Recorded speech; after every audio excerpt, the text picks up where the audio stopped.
قل هل يستوي الذين يعلمون والذين لا يعلمون إنما يتذكر أولو الألباب.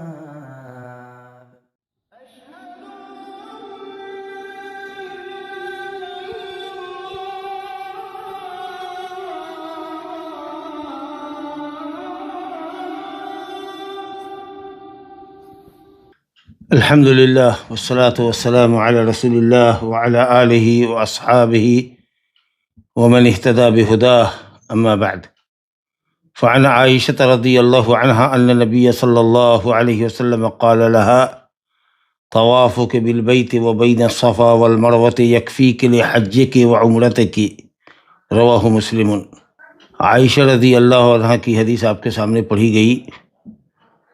اصل میں حضرت عائشہ رضی اللہ عنہ کا معاملہ یہ ہے کہ حجۃ الوداع میں یہ عمرے کی نیت سے حاضر ہوئی تھی. عمرے کا تلبیہ پڑھا تھا، عمرے کی نیت کی تھی.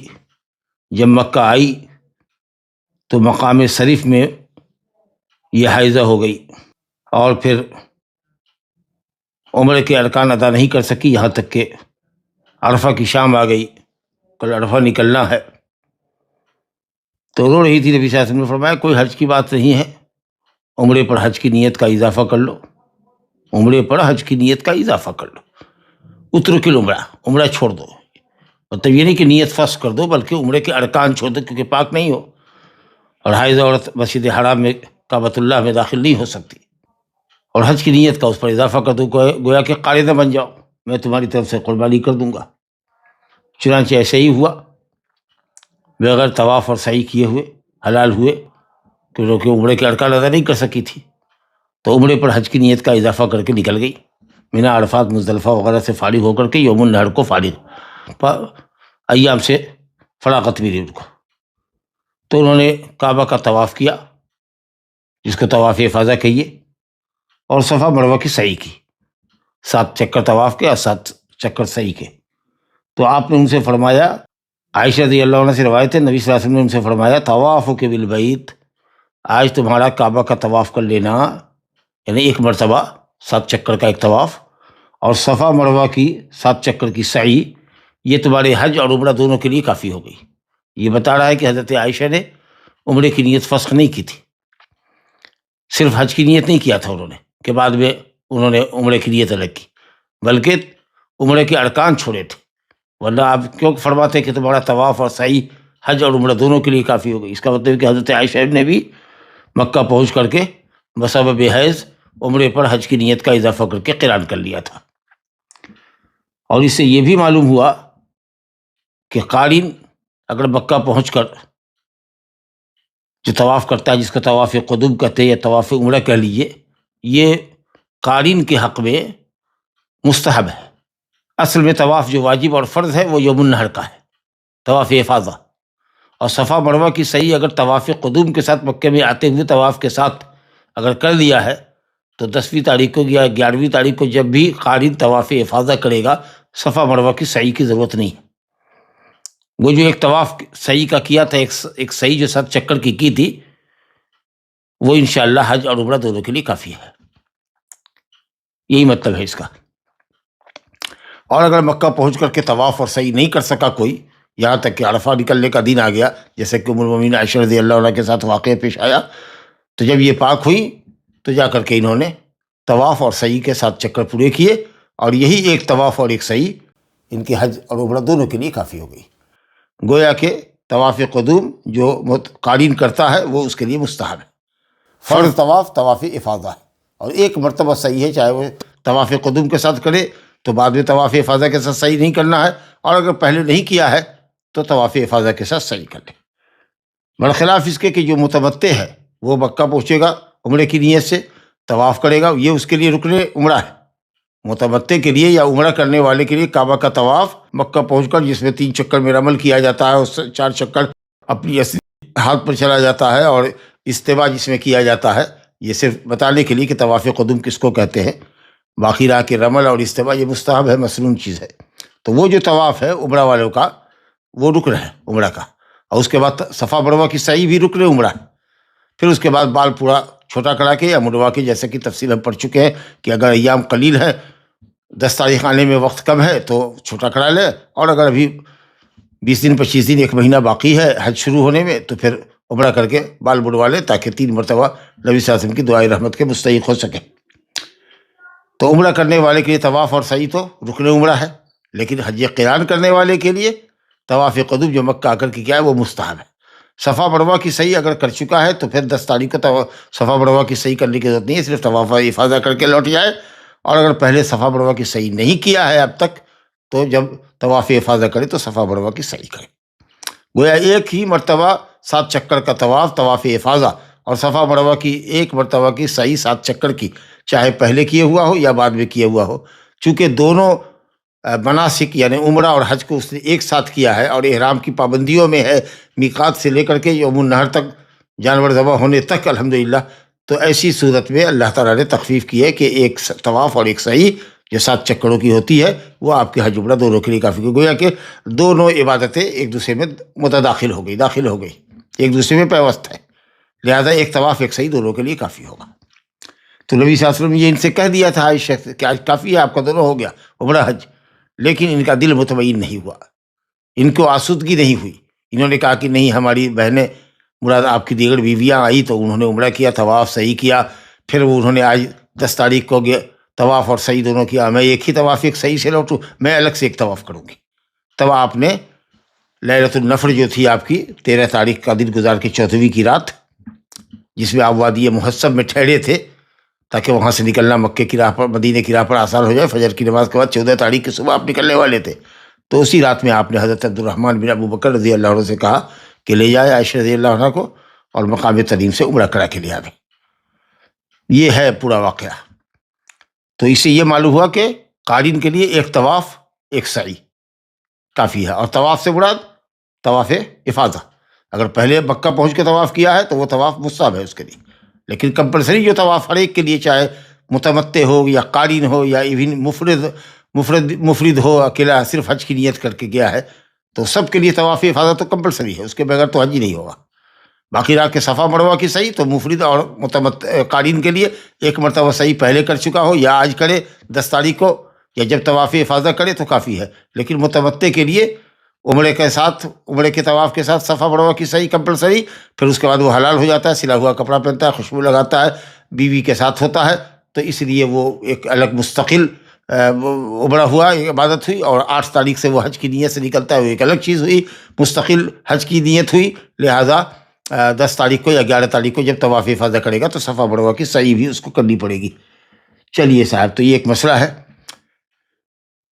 لیکن امام ابو حنیفہ رحمۃ اللہ علیہ نے کہا کہ نہیں صاحب، 2 عبادتوں کی نیت آپ ایک ساتھ کر کے گئے ہیں تو آپ کو 2 مرتبہ طواف اور 2 مرتبہ صحیح کرنی پڑے گی۔ گویا کہ ان کے نزدیک جو طواف قدوم ہے، مکہ پہنچ کر کے جو نبی صلی اللہ علیہ وسلم نے کیا تھا طواف، وہ کہتے ہیں کہ وہ طواف جو ہے وہ عمرے کا طواف لازمی تھا، اور صفا مروہ کی صحیح آپ نے اس دن کیا تھا، وہ سب عمرے کا تھا۔ 10 تاریخ کو طواف افاضہ کے ساتھ صفا مروہ کی صحیح بھی کرنی ہوگی، 2 طواف 2 صحیح کرنی پڑے گی۔ اور اس سلسلے میں حضرت علی رضی اللہ عنہ سے روایت انہوں نے نقل کی ہے، جو مصنف عبدالرزاق میں، دارقطنی وغیرہ میں، لیکن تمام کی سند ضعیف ہے۔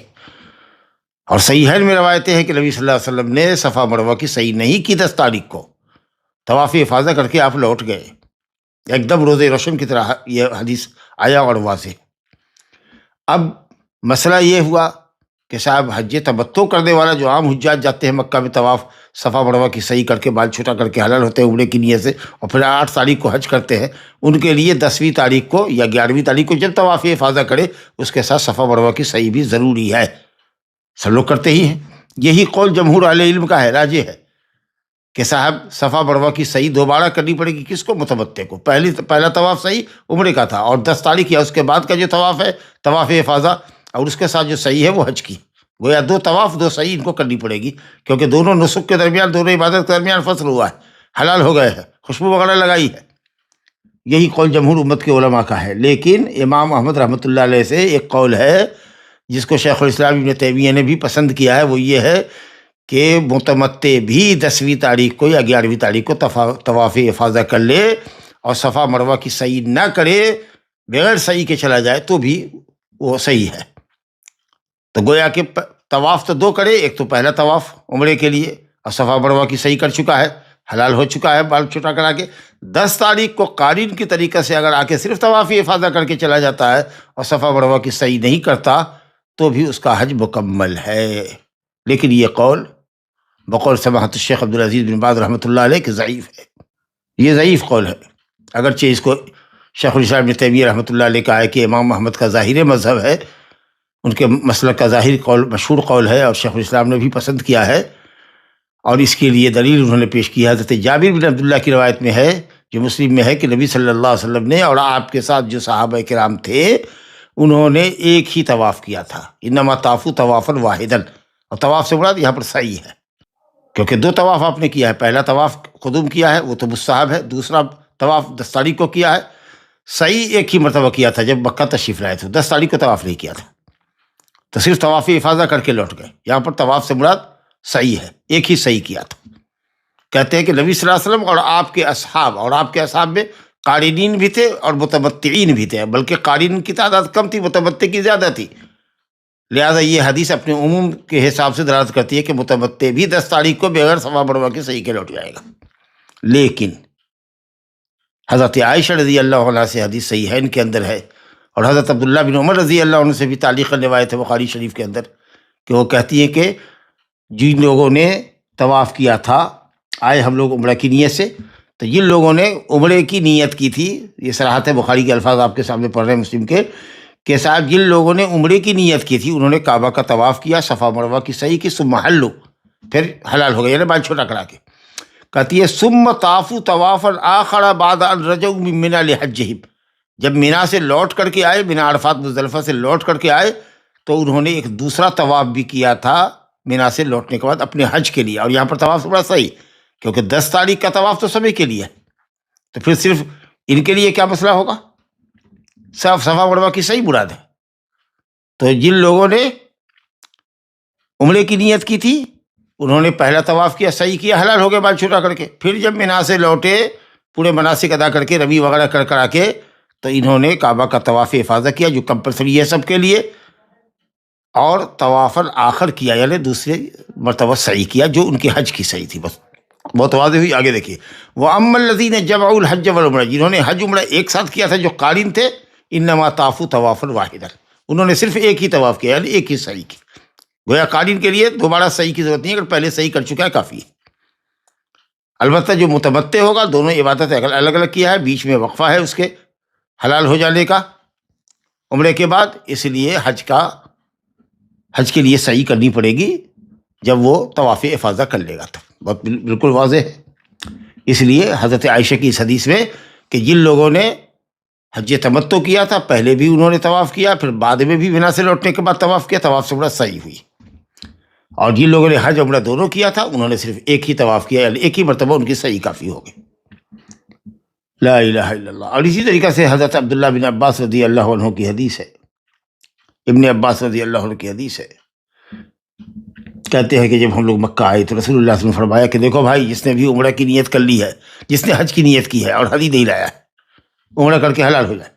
میں یا وہ لوگ جو ان کے ساتھ ہدی ہے، جنہوں نے قلادہ پہنایا ہوا ہے ہدی کو، وہ حلال نہیں ہوں گے جب تک کہ ذبح نہ ہو جائے۔ پھر ہم لوگوں کو 8 تاریخ کی شام آپ نے کہا کہ پھر حج کا تلبیہ کہو۔ جب ہم حج کے مناسک سے فارغ ہو گئے تو کہتے ہیں کہ طفنا بالبیت و بالصفا والمروہ، تو طواف افاضہ بھی کیا، جو لوگ حلال ہو گئے تھے عمرہ کر کے ان کے متعلق ہے کہ 8 تاریخ کو ہم نے حج کی نیت کی، اور جب مینا وغیرہ سے لوٹ کے آئے تو ہم نے کعبہ کا طواف کیا، طفنا بالبیت و بالصفا والمروہ، صفا مروہ کی صحیح بھی کیا، وقت تم حجنا۔ اور اس کے نتیجے میں ہم کو ایک ہدی دینی پڑی، چاہے پورا جانور دیجیے یا ایک بڑے جانور میں ایک حصہ لیجیے، اور جس کو طاقت نہ ہو وہ 3 دن روزہ رکھے گا اور 7 دن اپنے گھر لوٹ کے روزہ مکمل کرے گا 10 دن۔ تو یہ مسئلہ ہے، اور ظاہر ہے کہ یہ روایت بالکل واضح ہے۔ تو اب جابر رضی اللہ عنہ کی جو حدیث ہے کہ نبی صلی اللہ علیہ وسلم اور آپ کے اصحاب نے صرف ایک ہی صحیح کی تھی صفا مروہ کی، دوبارہ نہیں کیا، تو اس سے مراد آپ کے وہ اصحاب ہیں جن کے ساتھ حدیث تھی، جن کے ساتھ حدیث نہیں تھی۔ واضح طریقے سے حضرت عائشہ اور ابن عباس رضی اللہ عنہ کی روایت ہے کہ صاحب ان لوگوں نے دوبارہ سے بھی صفا مروہ کی صحیح کی۔ اس لیے جمہور اہل علم کا قول یہی ہے کہ متمتع کو 10ویں تاریخ کو یا 11ویں تاریخ کو حج کا طواف افاضہ اور صفا مروہ کی سعی لازمی ہے، اور بالکل یہ حدیث واضح ہے انشاءاللہ۔ تو راجح قول یہی ہے۔ تو حنفیہ کا یہ کہنا کہ 2 مرتبہ طواف کرنا ہوگا، 2 مرتبہ سعی کرنی پڑے گی قارن کے لیے، یہ قول بھی غلط۔ اور اسی طریقے سے یہ کہنا کہ متمتع کے لیے 1 مرتبہ جو عمرے کی سعی تھی، صفا مروہ کی تھی، وہ سعی کافی ہو جائے گی حج کی سعی کے لیے، صرف طواف افاضہ کر کے لوٹے، یہ قول بھی مرجوح قول ہے۔ راجح یہی ہے کہ صفا مروہ کی سعی متمتع کے لیے دوبارہ کرنی پڑے گی حج کے لیے جب وہ طواف افاضہ کرے گا تو۔ وباللہ التوفیق واللہ اعلم۔ اب چلیے صاحب، طواف افاضہ میں رمل کی ضرورت نہیں ہے۔ رمل طواف قدوم میں چاہے قارن کرے یا حج تمتع کرنے والا عمرہ کرے پھر وہ حج کرے گا، یا صرف عمرہ کی نیت سے آپ جائیں جیسے آج لوگ جا رہے ہیں، تو جو پہلا طواف مکے میں آ کر کے ہوگا طواف قدوم، جو عمرے کے لیے رکن کی حیثیت رکھتا ہے، کمپلسری ہے، اس کے اندر رمل ہے۔ جیسا کہ ہم پڑھ چکے ہیں کہ 3 شوط میں رمل کرنا ہے، حجر اسود سے شروع کر کے حجر اسود پر لا کر ختم کرنا ہے 1 شوط، اس طریقے سے 3 شوط، چھوٹے چھوٹے قدموں سے تیز چلنا ہے اگر ممکن ہو تو۔ اگر بہت ازدحام میں نہیں چل سکتے تو پھر ساقط، لیکن پھر بھی کوشش کرنا چاہیے کہ دل کی والی کیفیت بنے، اور 4 چکر میں اپنی اصلی چال چلے گا۔ لیکن اگر وہ بھول گیا پہلے 3 چکر کو رمل کرنا تو پھر چوتھے، 5ویں، 6ٹھے میں رمل کی قضا نہیں کرے گا، اور اسی طریقے سے طواف شروع کرنے سے پہلے داہنا موڑھا کھولے گا۔ یہ دونوں مستحب چیز ہے، تاکہ ایک طرف چادر کا کونا پھینک دینے سے یہ ہوگا کہ صاحب سہولت سے چلنا یا رمل کرنا اس کے لیے آسان ہو۔ اگر نہیں کر سکا تو کوئی حرج نہیں، پریشان ہونے کی ضرورت نہیں۔ اس کے بعد جو طواف ہے ہمارا، جو بیچ میں آپ لوگ طواف کرتے ہیں، حالانکہ ممانعت ہے کہ جو عمرہ کر چکا ہے دوبارہ طواف نہیں کرے، لیکن پھر احرام کا کپڑا پہن کر کے آتا ہے، تدلیس کرتا ہے، پولیس سمجھتی ہے کہ یہ عمرہ کرنے کے لیے آیا، حالانکہ وہ ایسے ہی نفلی طواف کر رہا ہوتا ہے اور خواہ مخواہ مطاف میں ازدحام بڑھا رہا ہوتا ہے، تو اس سب طواف کے اندر رمل نہیں ہے، استوا نہیں۔ اور اسی طریقے سے 10ویں تاریخ کا جو طواف افاضہ کرتے ہیں اس میں بھی رمل اور استوا نہیں ہے۔ اور اسی طریقے سے جب طواف وداع کریں گے مکہ سے رخصتی کے وقت میں تو اس وقت بھی نہیں سلے ہوئے کپڑے میں آپ پکڑیں گے۔ اسی طریقے سے طواف افاضہ آپ کریں گے تو اس میں بھی آپ کے اوپر سلا ہوا کپڑا ہوگا۔ بہرحال رمل جو ہے، جو رمل کی سنت یا استوا کی سنت ہے، وہ طواف قدوم کے اندر ہے، مکہ پہنچ کر جو پہلا طواف کرتے ہیں۔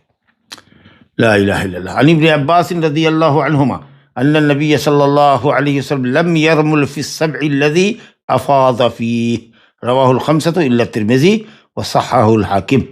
ابن عباس رضی اللہ عنہما سے روایت ہے، نبی کریم صلی اللہ علیہ وسلم نے اس 7 چکر میں رمل نہیں کیا جو آپ نے طواف افاضہ کے لیے کیا تھا۔ وہ 7 کعبہ کا 7 چکر جو طواف افاضہ کے لیے کیا تھا، یعنی طواف افاضہ میں آپ نے رمل نہیں کیا، سیدھی سی بات۔ رواہ الخمسہ الا الترمذی وصححہ الحاکم۔ کہتے ہیں کہ اس کی سند کے اندر ابن جریج ہیں جنہوں نے عطا سے بیان کیا، عن عطا عن ابن عباس۔ کہتے ہیں کہ یہ ابن جریج، عبد الملک بن جریج، یہ مدلس راوی، اور انہوں نے عن کے ذریعے روایت کیا، حالانکہ متقدمین سلف محدثین نے کہا ہے کہ عطا سے روایت، عطا بن ابی رباح سے روایت عبد الملک بن جریج کی بالکل صحیح ہے۔ انہوں نے خود بھی کہا ہے کہ جب میں عطا سے روایت کروں تو میں سمیتو کہوں یا نہ کہوں، اس کو اتصال پر محمول کروں۔ تو اس لیے انشاءاللہ تعالی کچھ لوگوں نے تو سند میں عنعنہ کی وجہ سے ضعیف کہا ہے کہ ابن جریج جو ہے وہ بہت کثرت سے تدریس کرتے ہیں، اور خاص کر ضعفاء سے تدریس کرتے ہیں، جو تدریس کی بری قسم ہے۔ لیکن عطا یہ بھی قول ابو بکر بن ابی خثیمہ نے نقل کیا ہے کہ جب میں کہوں قال عطاء تو آپ اس کو سماعت پر محمول کیجئے، چاہے میں سمیت تو کہوں یا نہ کہوں۔ اس لیے شیخ البانی رحمۃ اللہ علیہ نے صحیح کہا ہے اس حدیث کو۔ بہرحال کہتے ہیں کہ اس میں جو کہا ہے کہ رواہ الخمسہ، خمسہ کے اندر مسند احمد بھی داخل ہے، سنن اربعہ، تو سنن اربعہ میں ترمذی کو تو نکال دیا، تو سنن ثلاثہ، سنن ابی داؤد، سنن النسائی، سنن ابن ماجہ، لیکن خمسہ کے اندر احمد داخل ہے، حالانکہ یہ حدیث احمد کے اندر نہیں ہے۔ حافظ ابن حجر رحمۃ اللہ علیہ نے تلخیص الحبیر فی تخریج احادیث رافعی الکبیر کے اندر اس حدیث کو نقل کیا اور کہا ہے کہ امام محمد نے اس حدیث کو نقل نہیں کیا ہے۔ تو لگتا ہے کہ یہاں جو کہا ہے رواہ الخمسہ کہ احمد سمیت سنن اربعہ نے سوائے ترمذی کے روایت کیا ہے، یہ ظاہراً ایسا لگتا ہے کہ یہ وہم ہوا ہے۔ چلیے صاحب، تو رمل جیسا کہ آپ جانتے ہیں چھوٹے چھوٹے قدموں سے تیز چلنا، یہ طواف قدوم کے اندر ہوا، طواف افاضہ یا طواف وداع کے اندر نہیں ہے. یہی نص حدیث ہے. اور ابن عمر رضی اللہ عنہ کی حدیث پہلے بھی ہم لوگ پڑھ چکے ہیں کہ رسول اللہ صلی اللہ علیہ وسلم جب حج یا عمرے میں آئے تو آپ نے جو پہلے مرتبہ مکے میں جو آ کر طواف کیا ہے اس میں 3 چکر کے اندر کعبہ کے گرد آپ نے سعی کی ہے، وہی رمل چھوٹے قدموں سے، اکڑ والی چال، پہلوانوں والی چال، اور 4 چکر میں اصلی چال سے چلے ہیں. تو یہ طواف قدوم کے ساتھ افاضہ کے ساتھ تھی. چلیے الحمدللہ ہو گیا طواف افاضہ آپ کا. مسئلہ بھی سمجھ میں آ گیا کہ صحیح کرنا ہے متمتع کو کمپلسری. اور اس کے بعد اب جا کر کے 11-12 کو کنکڑی لگا دیا، اجرت کی تو 12 کو چلے آئے، اور نہیں تو 13 کو کنکڑی مار کے آئے. اب جب نبی صلی اللہ علیہ وسلم 13 کو کنکڑی مار کے آئے تو آپ نے ظہر اور عصر کی نماز جمع بین صلاتین کہاں کی؟ وادی محسب میں، جس کو وادی ابتح بھی کہتے، چھوٹی چھوٹی کنکڑیاں بچھی ہوئی ہیں. اب وہ کوئی وادی محسب رہی نہیں، وہاں آبادی بن گئی، اب کوئی وادی نہیں ہے. تو اب اس اختلاف کا کوئی بڑا مسئلہ نہیں ہے کہ نبی صلی اللہ علیہ وسلم وہاں ٹھہرے تھے تو ٹھہرنا سنت ہے، یا کہ صاحب مکہ چلا جائے آدمی جہاں اس کی قیام گاہ ہے. تو اکثر اہل علم نے کہا کہ سنت ہے، کیونکہ نبی صلی اللہ علیہ وسلم وادی محسب میں ٹھہرے، وہاں ظہر عصر کی نماز جمع تاخیر کی آپ نے، پھر اس کے بعد مغرب عشاء بھی جمع کی. اس کے بعد لوگوں سے کہا کہ جا کر کے طواف وداع کرتے ہوئے آ جاؤ، صبح کی نماز میں سب یہاں شریک رہو، اور پھر فجر کے بعد ہم نکلیں گے یہاں سے مدینے کے راستے پر. کہا کہ ہم یہاں رکیں گے وادی محسب میں. پوچھا گیا آپ سے کہ یا رسول اللہ کہاں آپ ٹھہریں گے؟ مکہ میں. تو آپ نے کہا کہ حل تراک لنا عقیل المنزل، کیا مکے میں کوئی گھر ہمارے لیے عقیل بن ابی طالب نے چھوڑا ہے؟ وہ مکے میں تھے، سب کی جائیداد جو ان کے باپ کی تھی ہماری تھی، سب کو انہوں نے حالت کفر میں بیچ دیا، تو ہمارا تو اپنا کوئی مکان نہیں. البتہ وادی محسب میں ٹھہریں گے جہاں قریش کے ظالمانہ فیصلے کے خلاف جو مقاطعت کا فیصلہ کیا گیا تھا، اور نبی صلی اللہ علیہ وسلم کے خاندان والے بنو ہاشم اور بنو مطلب شیب ابی طالب میں 3 سال جس قسم پرسی میں انہوں نے وقت گزارا ہے، اس ظالمانہ معاہدہ کے خلاف اسی وادی محسب میں کچھ اچھے بھلے لوگوں کی میٹنگ ہوئی تھی. جب نبی صلی اللہ علیہ وسلم نے یہ کہا تھا کہ معاہدہ نامہ ختم ہو چکا ہے اور دیبک اس کو چاٹ چکا ہے، اور جیسے ہی وہ معاہدہ نامہ کوئی مشرک لے کر آئے گا کہ آپ کو رسوا کرے کہ آپ لوگوں نے دستخط کیے ہیں، تو وہ بالکل ریزہ ہو جائے گا، گرد بن جائے گا. چنانچہ مدینہ والوں کی مداخلت سے کچھ مکے کے بھی خیر پسند لوگوں نے معاہدہ کیا کہ ہم ظالمانہ معاہدہ کے خلاف بغاوت کر دیں اور صبح میں بنو ہاشم بنو مطلب کے ساتھ طواف کریں گے. اور وہی ہوا. ابو جہل تل ملاتا ہوا گیا کہ تم لوگوں نے غداری کی، خیانت کی، کیسے معاہدہ توڑ دیا، کیسے بنی ہاشم اور بنی مطلب سے سانٹھ گانٹھ کر لی، میں لاتا ہوں معاہدہ. اور جیسے ہی اس نے معاہدہ کا کاغذ لیا تھا کہ وہ سب ریزہ ہو گیا. کہتے ہیں صرف اللہ کا نام باقی رہ گیا، بسم اللہ یا بسم کا اللہم مل، یہ لفظ باقی رہ گیا. تو آپ نے گویا کہ شکرانہ وہاں قیام فرمایا تھا. تو اسے کہتے ہیں کہ یہ سنن حج میں سے. اور کچھ علماء نے کہا صحابہ اور تابعین میں سے کہ صاحب یہ آپ نے اس لیے قیام فرمایا تھا کہ وہاں ٹھہرنے کی صورت میں مدینے کے راستے پر فجر کے وقت نکل جانا آسان تھا. وہ راستہ بآسانی آپ کو مدینے کے شاہراہ پہ لے جاتا تھا. کانا اسمح لخروجہ، زیادہ آسان تھا مدینے کے لیے نکلنا. تو یہ حج کی سنت نہیں ہے. بہرحال اب اس مسئلے میں پڑھنے کی بہت زیادہ اس لیے بھی ضرورت نہیں کہ آپ کوئی وادی محسب رہی ہی نہیں، اب سب آبادی میں تبدیل ہو گئی، لہذا آپ ٹھہرنا بھی چاہے تو ٹھہر نہیں سکتے. اب اللہ یہ کہ لوگوں کے گھروں کے درمیان میں آپ سیڑھیوں پر یا سڑکوں پہ سو جائے تو اور بات ہے. تو یہ سب بھیڑ لگانے کی ضرورت نہیں ہے. آدمی کو سیدھے وہاں سے چل کر کے ہوٹل آ جانا چاہیے جہاں ٹھہرتا ہے.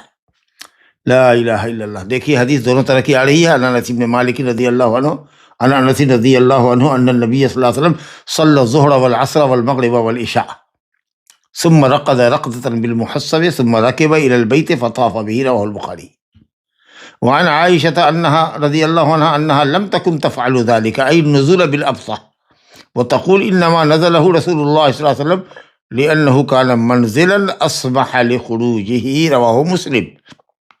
انس بن مالک رضی اللہ عنہ کہتے ہیں کہ نبی صلی اللہ علیہ وسلم نے ظہر و عصر اور مغرب و عشاء پڑھی وادی محسب میں، وادی ابطح میں، پھر کچھ دیر سوئے، ثم رقد رقدۃ، پھر کچھ دیر سوئے، اور اس کے بعد سوار ہو کر کعبۃ اللہ گئے اور آپ نے تو اس کا طواف کیا. یہ طواف الوداع تھا، رواہ البخاری. تو گویا کہ آپ وادی محسب میں ٹھہرے، وہی جمع بین صلاتین کیا، ظہر و عصر جمع تقدیم، اور پھر مغرب عشاء. لا الہ الا اللہ. جمع تاخیر کیا یا جمع تقدیم کیا میں شیور نہیں ہوں، لیکن بہرحال مغرب عشاء بھی اکٹھے پڑھی، اور ظہر و عصر تو خیر زوال کے بعد کنکڑی مار کے چلے تھے، تو اس لیے وہ وقت ہو گیا ہوگا عصر کا۔ تو کچھ دیر سوئے، اور جب مڈ نائٹ ہوئی 12-1 بجا ہوگا، تو پھر آپ نکلے اور جا کر کے آپ طواف وداع کر کے لوٹے۔ طواف وداع کیا، 2 رکعت نماز پڑھتے ہیں طواف کے بعد، اور اس کے بعد فجر سے پہلے آپ وادی محسب میں آ گئے۔ اور اسی کی تاکید کر دیا تھا عبد الرحمن بن ابو بکر کو بھی کہ اپنی بہن کے ساتھ جائیں حضرت عائشہ کے ساتھ مقام تنیم میں، اور حضرت عائشہ سے کہا تھا کہ ہماری ملاقات وادی محسب میں فجر کی نماز میں ہونی چاہیے۔ تو نبی صلی اللہ علیہ وسلم یا تو طواف کے لیے اتر رہے ہیں مکے میں ڈھلان میں، تو عائشہ رضی اللہ عنہ چل رہی ہیں، یا آپ طواف وداع کر کے جا رہے ہیں وادی محسب کی طرف، تو اب عائشہ مقام تنیم سے آ رہی ہے طواف کرنے کے لیے، صفا مروہ کی صحیح کرنے کے لیے، اس عمرے کی جگہ پر جو عمرہ عملاً ادا نہیں کر سکی تھی، ہر چند کہ وہ ان کا عمرہ حج میں داخل تھا، لیکن پھر بھی ان کی اپنی خواہش تھی، جس کا نبی صلی اللہ علیہ وسلم نے احترام کیا اور کہا کہ ٹھیک ہے جاؤ الگ سے کر لیں۔ اس واقعے کے علاوہ کوئی اور واقعہ نہیں ہے کہ جو لوگ باہر سے آئے عمرہ حج کرنے کے لیے، انہوں نے اگر عمرہ کر لیا تو پھر مینا کے ایام کے بعد بار بار مسجد تنعیم سے جا کر کے جو عمرہ کرتے ہیں، جس کو عمرہ مکیہ کہتے ہیں، یہ کوئی ثبوت نہیں سوائے حضرت عائشہ کی۔ اور انہوں نے ایک عمرہ اس لیے الگ سے کیا کہ وہ عمرے کے ارکان ادا نہیں کر سکی تھی اپنی ماواری کے سبب۔ تو بہرحال یہاں حضرت رسول اللہ صلی اللہ علیہ وسلم اور صحابہ کرام نے وادی محسب میں قیام فرمایا ہے۔ تو کہتے ہیں کہ یہ کہ صاحب شکرانے میں آپ نے قیام فرمایا اور وہاں نمازیں ادا کی، تو یہ سب اس کی سنیت پر دلیل ہے۔ حضرت انس بن مالک رضی اللہ عنہ کی روایت کا یہ خلاصہ ہوا۔ اور عائشہ رضی اللہ عنہ سے جو روایت امام مسلم نے نقل کی ہے وہ یہ ہے کہ حضرت عائشہ جب مینا سے چلتی تھی تو وادی محسب میں رات نہیں گزارتی تھی۔ انہا لم تکن تفعل ذلک، اے النزول بالابطح، وادی ابطح جس کو وادی محسب کہتے ہیں، اس میں یہ نزول نہیں کرتی تھی، رات نہیں گزارتی تھی۔ کہتی تھی کہ رسول اللہ صلی اللہ علیہ وسلم یہاں اس لیے اترے تھے کہ یہ وہ مقام تھا جہاں سے مدینے کے لیے نکلنا آسان تھا، لأنہ کان منزلا، یہ وہ منزل تھی جو آپ کے نکلنے کے لیے، یعنی مکہ سے مدینہ نکلنے کے لیے آسان راہ تھی، بسہولت آپ یہاں سے نکل سکتے تھے ازدحام میں پڑے بغیر۔ تو گویا کہ یہ ایک اتفاقی نزول تھا اور مصلحت پر مبنی تھا، یہ اس کا تعلق حج کی سنتوں سے نہیں ہے۔ تو بہرحال سنت ہو کہ نہ ہو، اب تو جیسا کہ میں نے کہا کہ صاحب اب اس زمانے میں وہ پایا ہی نہیں جاتا، وادی محسب کا کوئی وجود ہی نہیں ہے، بنیان اور راستے وغیرہ سب طرف ہو گئے ہیں، لہذا اب وہاں رکنے کی ضرورت نہیں ہے۔ چلیے صاحب، اب آخری جو عمل ہو رہا ہے، اب مکہ سے روانگی کا وقت ہے، تو طواف وداع ہے۔ جو لوگ مکے میں ہیں، مکہ ہی میں رہنا ہے، تو ان کے لیے تو طواف وداع نہیں ہے، لیکن جو مکہ چھوڑ کر کے باہر جا رہے ہیں، چاہے جدہ جا رہے ہوں، کہیں بھی جا رہے ہوں، اور سمجھتے ہیں کہ 4 دن کے بعد ہم کو لوٹ کے آنا ہے، سمجھا کہ نہیں، تو بہتر یہ ہے کہ وہ طواف وداع کر کے آئیں۔ آخر معاملہ ہونا چاہیے یہ حج کے نسک میں سے، واجبات میں سے، صحیح قول کے مطابق۔ لہذا اگر جاتے ہیں تو 13 تاریخ کو، 14 تاریخ کو اگر جدہ جانا ہے، اگرچہ آپ کو نکلنا ہے 20 تاریخ کو، لیکن اگر جدہ جا رہے ہیں، حدود حرم کے باہر جا رہے ہیں، مسافت سفر پر کر رہے ہیں، تو صحیح ہے کہ آپ طواف وداع کر کے جائیے۔ اور پھر اس کے بعد اگر آ کے 2-3 دن رہتے ہیں مکے میں اور پھر نکلتے ہیں، تو بہتر یہ ہے کہ ایک مرتبہ اور طواف وداع کر کے جائیے۔ دیکھیے صاحب، لیکن آپ نے یہ تاکید کی کہ دیکھو آخری کام ہونا چاہیے طواف وداع، ایسا نہیں ہو کہ مینا ہی سے سب کوئی چلا جائے، جس کو جہاں جانا ہے نکل جائے۔ تو اس سے معلوم ہوا کہ نبی صلی اللہ علیہ وسلم نے حکم فرمایا ہے اور آپ نے منع کیا ہے کہ لا ينفر احدکم، تم میں کا کوئی بھاگے نہیں یہاں جب تک کہ اس کا آخری کام کعبہ کا طواف نہ ہو، طواف وداع نہ ہو۔ اس لیے یہ قول واجب ہے۔ عن ابن عباس رضی اللہ عنہما قال امر الناس ان يكون آخر عهدهم بالبيت الا انه خفف عن الحائض، متفق علیہ۔ یہ بخاری مسلم کی روایت ہے، متفق علیہ روایت ہے، جو سب سے زیادہ مضبوط روایت ہوتی ہے۔ ابن عباس رضی اللہ عنہما سے روایت ہے، کہتے ہیں کہ لوگوں کو حکم دیا گیا، اور حکم دینے والے کون ہیں؟ نبی صلی اللہ علیہ وسلم، کہ ان کا آخری عمل ہونا چاہیے کعبہ کا طواف۔ آخر عہدہم اے آخر عملہم و فعلہم، ان کا آخری کام یہ ہونا چاہیے کہ وہ کعبہ کا طواف کریں۔ الا انہ خفف عن الحائض، ہاں حائضہ عورت سے تخفیف کر دی گئی ہے، یہ حائضہ نفاس والی اگر ہو گئی تو پاک ہونے تک کے لیے انتظار نہیں کرے گی، بلکہ وہ اپنے شیڈول کے مطابق نکل جائے گی، پاک ہونے تک کا انتظار نہیں کرنا۔ اگر 15 تاریخ کو جانا ہے اور وہ مثال کے طور پر 12 تاریخ کو حائض ہو گئی، اب اس کا حیض ختم ہوگا مثال کے طور پر 18-19 کو، اس کی روانگی 15-16 کو ہے، تو پاکی کا انتظار نہیں کری۔ ہاں پاکی کے بعد اگر وہ نکلتی ہے تو پھر طواف وداع اس کے اوپر بھی واجب ہوگا۔ ایون مکے کی آبادی سے نکلی نہیں ہے کہ وہ پاک ہو گئی، ابھی حدود حرم کے اندر ہی ہے، وہ پاک ہو گئی، تو اہل علم نے کہا کہ واجب ہے کہ وہ لوٹے اور غسل کر کے طواف وداع کر کے تب اب نکلے۔ لیکن مکے کی آبادی سے نکل چکی ہے، حدود حرم سے باہر جا چکی ہے، اس کے بعد اس نے پاکی دیکھا، تو پھر پلٹنے کی ضرورت نہیں ہے، تخفیف ہے۔ اور یہ تخفیف کر دی گئی ہے حائضہ سے کہ وہ طواف وداع کے لیے پاکی تک نہ رکے۔ اس کا مطلب یہ ہے کہ جو لوگ یا جو عورتیں پاک ہیں جن کو حیض کا کوئی مسئلہ نہیں ہے، اور مرد حضرات کے لیے واجب ہے، ورنہ اگر طواف وداع سنت ہوتا جیسا کہ حنفیہ کہتے ہیں تو پھر تخفیف کا کیا مسئلہ ہے؟ تخفیف کا مسئلہ کیا ہے؟ سب کے لیے سنت ہے تو اسے تخفیف کا تو کوئی مطلب ہی نہیں رہے گا۔ تخفیف تو تبھی ہوگی جبکہ غیر حائض کے لیے وہ واجب ہو اور حائض کے لیے تخفیف دے دی گئی، لیکن اگر سنت ہی ہے تو اس کے لیے وہ تو چاہے تو کرے چاہے تو نہ کرے، تو تخفیف تو یہی مسئلہ۔ تو اس لیے صحیح قول یہ ہے کہ طواف وداع واجب ہے، اور اگر کوئی بغیر طواف وداع کر کے جاتا ہے تو اس کو ایک ہدی دینی پڑے گی، ایک بکرا ذبح کرنا پڑے گا، مکہ بھیجے اور مکہ میں ذبح کر کے کسی امانت دار کے یہاں بھیجے، اور وہ 400-500 ریال کا ایک بکرا لے کر کے ذبح کر کے مکہ کے فقراء حرم کے اوپر خرچ کرے، اس کو تقسیم کرے۔ لا الہ الا اللہ۔ تو جمہور اہل علم نے یہی کہا کہ طواف وداع واجب ہے، اور جیسا کہ معاف کیجیے گا حنفیہ نہیں، وہ مالکیہ ہے، معاف کیجیے گا کہ طواف وداع جو ہے مالکیہ کے نزدیک اور ظاہریہ کے نزدیک سنت ہے، سنت ہے۔ حنفیہ حنابلہ کے نزدیک اور شوافی کے نزدیک طواف وداع واجب ہے۔ پہلا قول ہی راجح ہے، طواف وداع واجب ہے۔ حنفیہ اور حنابلہ کا جو قول ہے شافعیہ کا، یہی قول راجح ہے۔ مالکیہ جو کہتے ہیں سنت ہے طواف وداع، یہ قول صحیح نہیں ہے۔ لا الہ الا اللہ۔ کہتے ہیں کہ حضرت حائضہ سے ساقط کر دیا، بھائی ساقط کر دیا گیا، رخصت دی گئی ہے۔ ایک چیز واجب ہوتی ہے اور پھر کسی کے لیے رخصت دی جاتی ہے، تو رخصت دیا جانا وجوب کی نفی تھوڑی کرتا ہے، بلکہ یہ تو وجوب پر ثابت کر رہا ہے کہ رخصت کسی واجب ہی عمل سے ہوتی ہے، جو عمل سنت ہے مستحب ہے اس پہ رخصت کا کیا سوال ہے؟ لا الہ الا اللہ۔ تو حائضہ بوجہ عذر، حیض کی وجہ سے چونکہ وہ طواف نہیں کر سکتی، نماز نہیں پڑھ سکتی، اس لیے وہ چلی جائے گی اور طہر کا انتظار نہیں کرے گی، اور طواف وداع نہ کرنے کی صورت میں اس پر کوئی فدیہ لازم نہیں ہے۔ لا الہ الا اللہ۔ لہذا طواف وداع حج کے مناسک میں سے، حج کے مناسک، یہ آپ نے کب کہا تھا؟ حج کے موقع پر، کہ کوئی بھی نہ بھاگے منا سے جب تک کہ اس کا آخری عمل طواف نہ ہو۔ یہ آپ نے حج کے موقع پر کہا تھا، عمرے کے موقع پر نہیں کہا تھا۔ کبھی بھی آپ عمرے میں آئے ہیں، 3 عمرہ آپ نے پہلے کیا، ایک عمرے میں تو آپ واپس ہو گئے تھے صلح حدیبیہ کے موقع پر، دوسرا عمرۃ القضا فیصلے اور معاہدے کے بعد کیا سن 7 ہجری میں، پھر آپ نے سن 8 ہجری میں کیا مقام جیرانہ سے یا جیرانہ سے یا تنعیم سے، یہ حنین کی غنائم تقسیم کرنے کے بعد کہاں آپ نے طواف وداع کیا اور نہ حکم دیا؟ سمجھا نا؟ تو بعض اہل علم نے کہا کہ واجب ہے یا مستحب ہے، لیکن دلیل نہیں ہے۔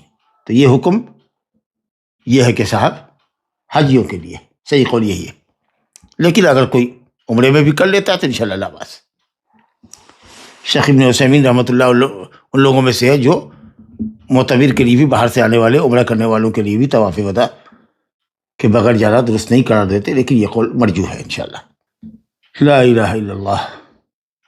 اور اس کے بعد مسجد مکہ اور مدینہ میں نماز پڑھنے کی فضیلت کی ایک حدیث لے کر کے آگئے ہیں، اور انشاءاللہ اسی کے ساتھ یہ باب اختتام پذیر ہو رہا ہے۔ پھر 2 حدیث ہم آپ دوسرے باب کی لیں گے۔ تو جو حدیث ہے مکہ اور مدینہ کی مسجد میں نماز پڑھنے کی فضیلت کے سلسلے میں، وہ حدیث دیکھیے، ابن الزبیر رضی اللہ عنہما قال قال رسول اللہ صلی اللہ علیہ وسلم صلاۃ فی مسجدی ھذا افضل من 1000 صلاۃ فیما سواہ الا المسجد الحرام وصلاۃ فی المسجد الحرام افضل من صلاۃ فی مسجدی ھذا ب100 صلاۃ، رواہ احمد وصححہ ابن حبان۔ حدیث صحیح ہے۔ ابن الزبیر یعنی عبداللہ بن زبیر ابن العوام، عبداللہ بن الزبیر ابن العوام، جی حضرت اسماء بنت ابی بکر کے بیٹے الزبیر بن عوام کے صاحبزادے عبداللہ، یزید کی موت کے بعد انہوں نے مکے میں اور طائف وغیرہ کے اندر ان کی خلافت ہوئی تھی۔ سن 73 میں حجاج بن یوسف نے ان کا قتل کیا تھا، لا حول ولا قوت الا باللہ، اور یہ ہجرت کے سال ہی پیدا ہوئے تھے، اور پیدا ہوئے تو ان کی والدہ نے نبی صلی اللہ علیہ وسلم کی گود میں لا کے رکھ دیا، پھر آپ نے کھجور چبائی، اور کھجور چبائی ہوئی کھجور اور لعاب دہن ان کے منہ میں ڈالا، تو پہلی خوراک جو ان کے پیٹ میں گئی وہ نبی صلی اللہ علیہ وسلم کا تھک مبارک تھا، لعاب مبارک تھا۔ بڑے بہادر آدمی تھے عبداللہ بن زبیر رضی اللہ عنہ۔ کہتے ہیں رسول اللہ نے فرمایا کہ میری اس مسجد میں نماز، اس مسجد میں، مسجد نبوی، یہ فضیلت مسجد قباء کو نہیں ہے اور دوسری مساجد کو نہیں ہے، مسجد القبلتین کو نہیں ہے، مسجد نبوی، چاہے وہ جو نبی صلی اللہ علیہ وسلم کی زندگی میں تھی، چاہے وہ جس میں اضافہ آگے سے قبلے کی دیوار کی طرف سے کئی صف حضرت عمر بن خطاب رضی اللہ عنہ کے زمانے میں اضافہ کر دیا گیا تھا، اور حضرت عمر رضی اللہ عنہ اپنی اضافے والے حصے کے اندر امامت فرمایا کرتے تھے۔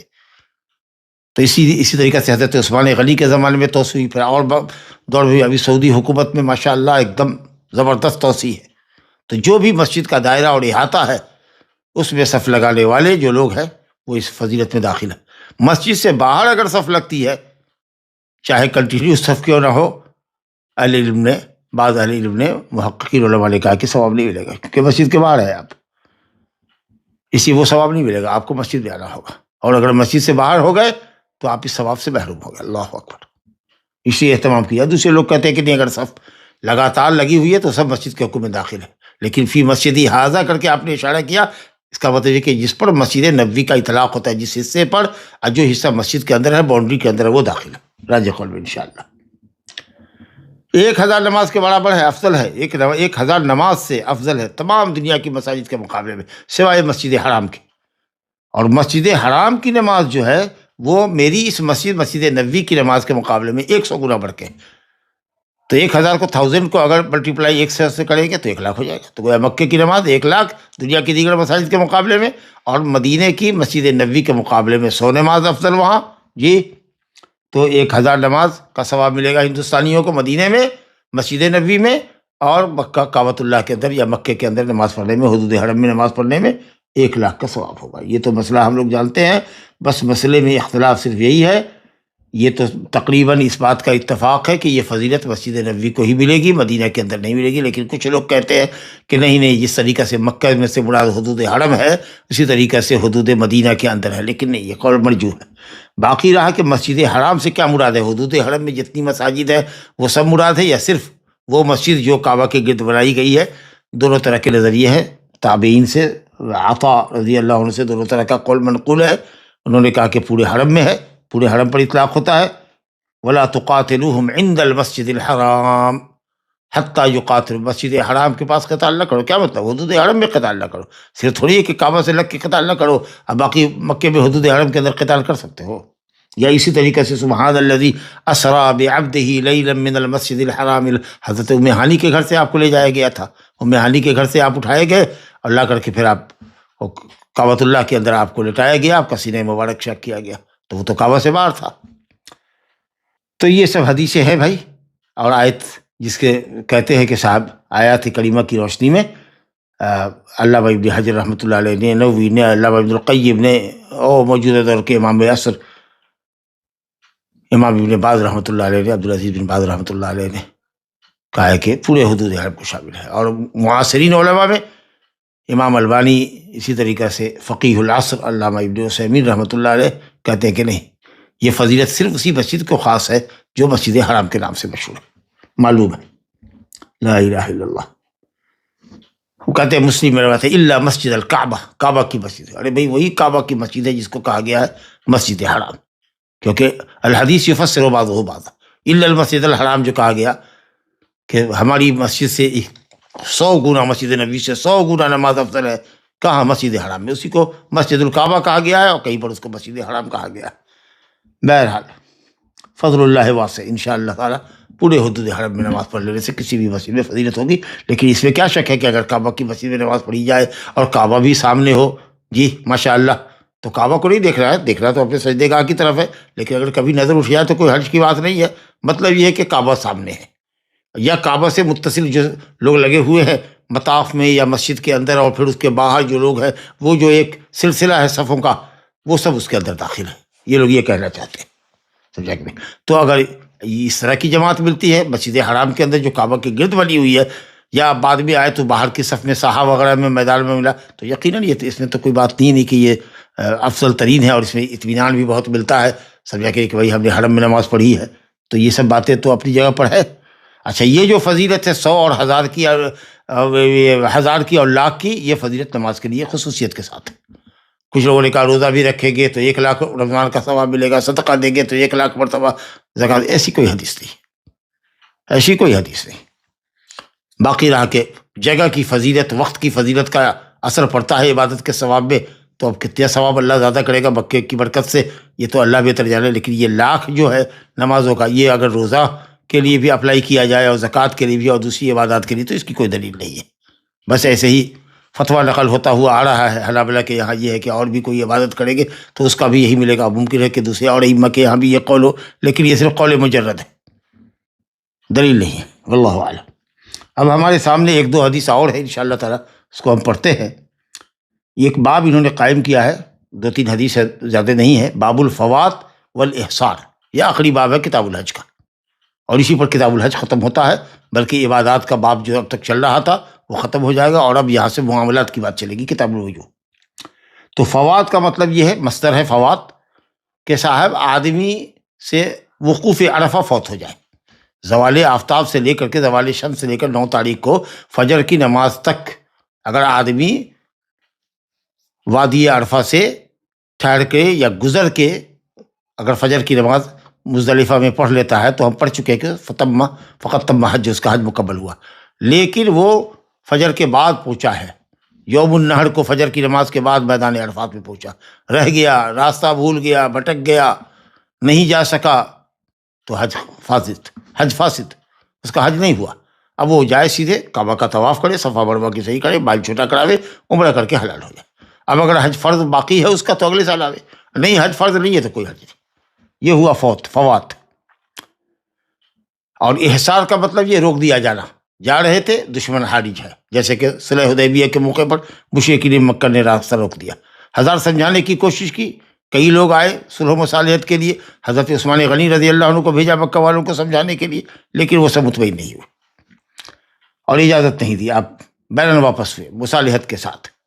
تو اگر ایسی کیفیت ہو جائے دشمن روک دے، یا آدمی بیمار پڑ جائے اور وہ صبر نہیں کر سکتا، رک نہیں سکتا ہے، جی، یا ہاتھ پاؤں ٹوٹ گیا اس کا، وہ رک نہیں سکتا ہے، تو اگر ایسی صورت میں بیماری آزاری کی وجہ سے اگر رکتا ہے، صبر کرے تو بہتر ہے.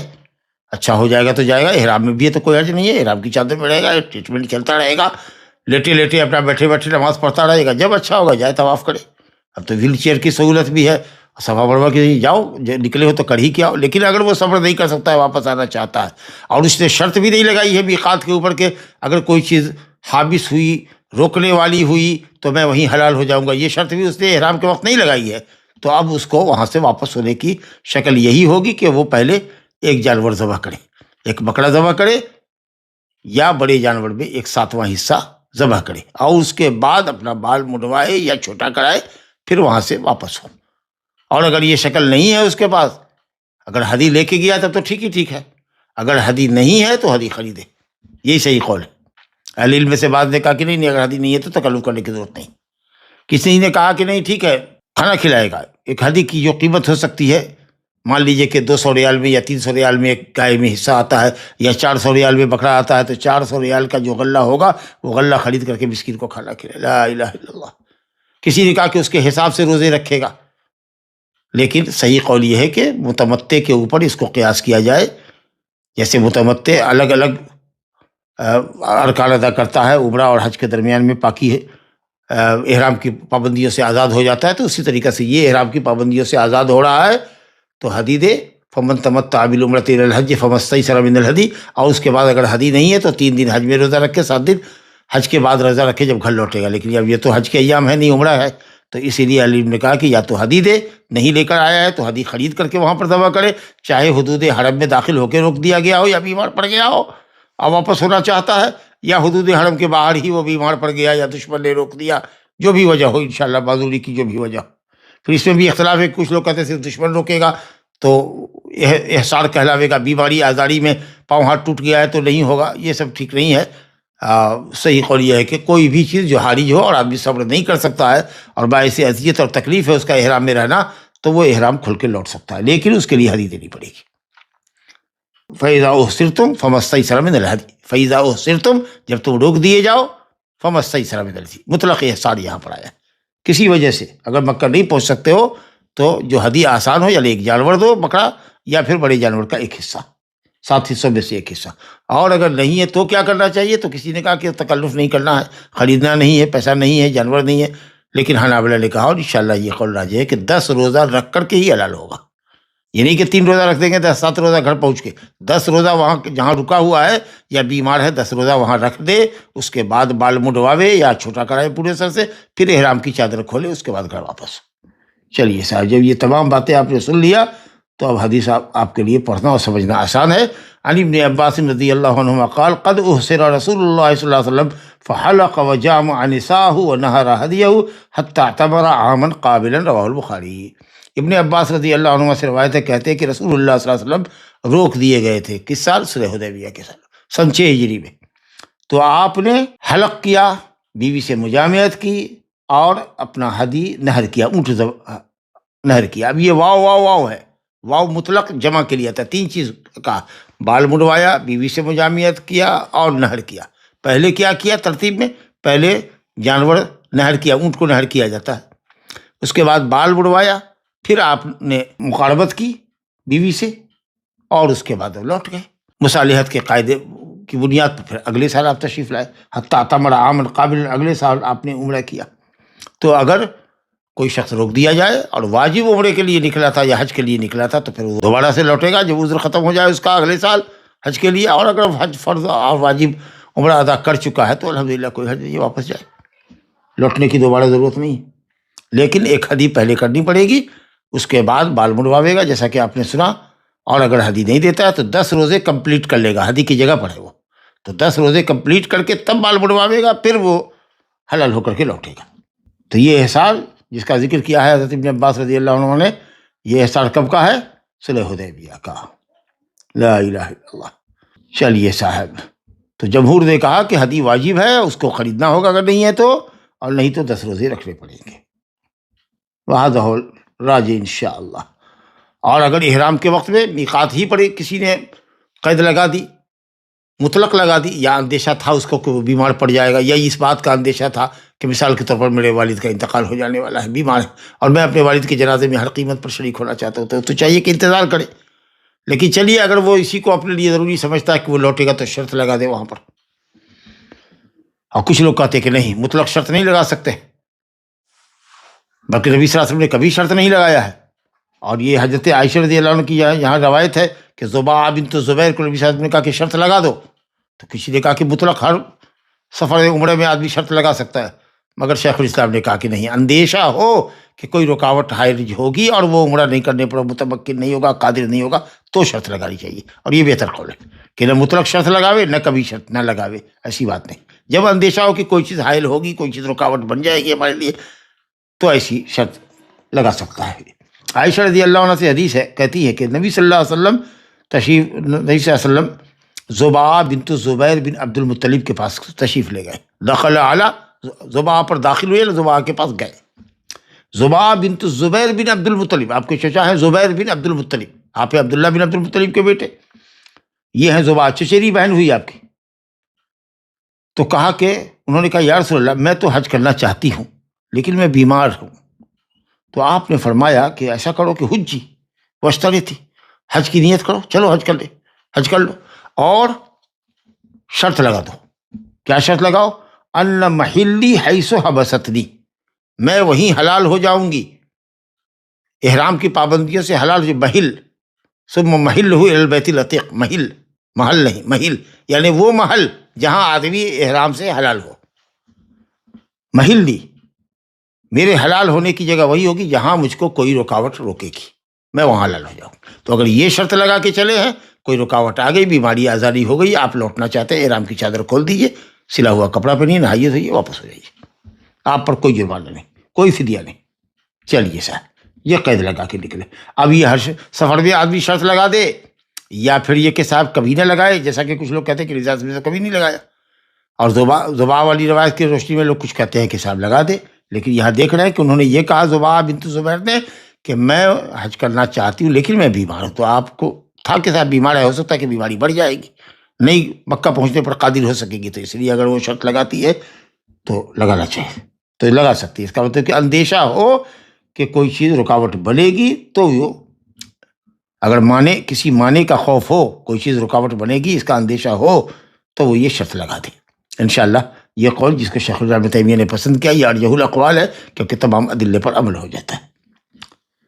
اس کے بعد فرماتے ہیں یہ دیکھیے حدیث ہے کہ صرف دشمن کے روکنے کا نام احصار نہیں ہے، مرض وغیرہ بھی احصار کے حکم میں داخل ہے۔ یہ دیکھ لیجیے اکرمہ کا قول ہے، اکرمہ مولا ابن عباس رضی اللہ عنہ کے، ابن عباس کے آزاد کردہ غلام ہیں، ان کے شاگرد ہیں، فقہائے مکہ میں سے ایک تھے۔ کہتے ہیں وہ حجاج ابن عمر سے روایت کرتے ہیں، انہوں نے کہا کہ رسول اللہ صلی اللہ علیہ وسلم نے فرمایا من کسر او عرج فقد حل، جس کی ٹانگ ٹوٹ جائے، جس کا ہاتھ ٹوٹ جائے، جو لنگڑا ہو جائے، فقد حل، وہ حلال ہو گیا، یعنی ہونا چاہے تو حلال ہو جائے، یہ احصار کا سبب بن جائے گا، یہ عمرہ سے یا حج سے رکنے کا سبب بن جائے گا۔ وہ علیہ الحج من قابل، اور اگلے سال آ کر کے وہ حج کرے اگر حج فرض کی نیت ہے تو، کیونکہ وہ بغیر حج کیے ہوئے لوٹا ہے، یا عمرہ واجبہ میں نکلا تھا، یہ صورتحال ہوگی تو پھر اگلے سال جائے، لیکن نفلی حج نفلی عمرے کے لیے جا رہا تھا، کوئی حج نہیں۔ اکرمہ کہتے ہیں کہ میں نے ابن عباس سے، میں نے ابو ہریرہ سے اس مسئلے کے متعلق دریافت کیا، فقالا، تو ان دونوں نے کہا کہ حجاج ابن عمر انصاری نے جو بات تم سے کہی ہے وہ بالکل انہوں نے صحیح کہا ہے۔ چلیے ایسا ہے، روایت حسن ہے، خمسہ نے روایت کیا، ترمذی نے اس کو حسن قرار دیا ہے۔ تو معلوم ہوا کہ ٹانگ ٹوٹ جائے، ہاتھ پیر میں کسر ہو جائے، ٹوٹ جائے، اس کو کسر کہتے ہیں، اور عرج کہتے ہیں لگڑا پن کو جو پاؤں میں ہوتا ہے، او مریضہ بعض روایت میں ہے، فقط حل، وہ احرام سے حلال ہو جائے گا، وہ اپنے گھر لوٹ سکتا ہے کوئی فدیہ کے دیے بغیر۔ اور یہ حدیث دلیل ہے کہ محرم یا عمرہ کرنے والا حج یا عمرہ کا کوئی بھی احرام کرے، کوئی چیز اکمال نسک سے ادائیگی ارکان عمرہ یا ارکان حج کی ادائیگی سے مانے ہو، پاؤں ہاتھ ٹوٹ جائے، بیمار ہو جائے، کوئی حادثہ پیش آ جائے تو وہ حلال ہو سکتا ہے۔ اگر شرط لگائے ہوا ہے تو بغیر کچھ دیے، اور اگر شرط نہیں لگایا ہے تو پھر اس کو جانور ذبح کرنا پڑے گا خرید کر کے، اور اگر اس کی استطاعت نہیں ہے تو 10 روزہ رکھ کر کے مال بڑھوا کر کے واپس ہوگا۔ ھذا وباللہ التوفیق وصلی اللہ وسلم وبارک علی نبینا محمد وعلی آلہ وصحبہ اجمعین۔ انشاءاللہ اگلا درس کتاب البیوع سے ہوگا۔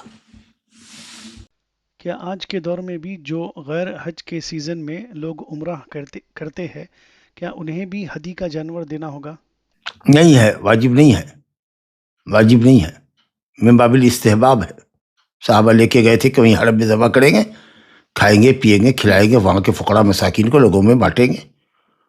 اگر کوئی لے کے جانا چاہتا ہے، وہاں ذبح کرنا چاہتا ہے، پورے مکے میں کہیں بھی ذبح کرتے، محفوظ مقام پر جہاں قانونی طور پر پابندی نہ ہو، کھائے کھلائے تو کوئی حرج نہیں، اچھی بات ہے، ورنہ عمرہ میں حدی نہیں ہے۔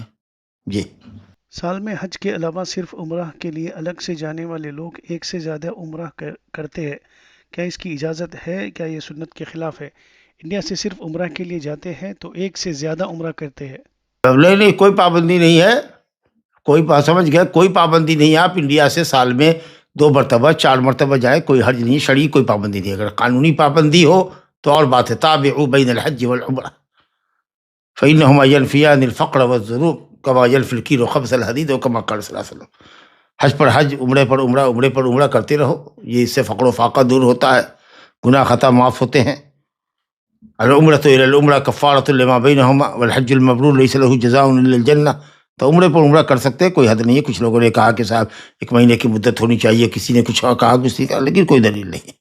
اگر قانونی پابندی نہیں ہے، آپ ایک سے زیادہ مرتبہ جا سکتے ہیں ہندوستان سے تو جائیے، لیکن وہ جو وہاں پہنچتے ہیں عمرے کی ادائیگی سے باہر فارغ ہوئے اور مقام مسجد تنعیم سے جا کر کے بار بار عمرہ کرتے ہیں، کبھی باپ کے نام سے، کبھی ماں کے نام سے، کبھی زندہ کے نام سے، کبھی مردہ کے نام سے، یہ شکل سنت کے خلاف ہے۔